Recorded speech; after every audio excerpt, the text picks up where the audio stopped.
क्या आपका बच्चा भी बदतमीज़ है, बात नहीं सुनता, पढ़ाई पे तवज्जो नहीं देता, जो आप कहते हो वो नहीं करता? अगर आपके ये ख़्यालात हैं तो ये गलत है क्योंकि बच्चा बदतमीज़ नहीं है। जिस तरीके से हम बच्चे को ट्रीट कर रहे हैं, बच्चे से बात कर रहे हैं, वो तरीका गलत है क्योंकि डाँट-डपट, गुस्सा, गालिम-गलौज बच्चे को आपसे दूर करती है।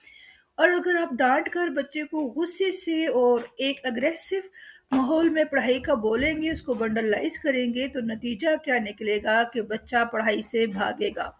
अगर आप चाहते हैं कि आपका बच्चा पढ़ाई पर तवज्जो दे, आपकी बात माने, तो आपको सबसे पहले अपने रवैये में चेंज लाना होगा। पुराने तरीके चेंज करने होंगे, नरमी और मोहब्बत से बात करनी होगी। चंद ही हफ्तों में आपको इसके बेहतर रिजल्ट मिलेंगे इंशाअल्लाह ताला।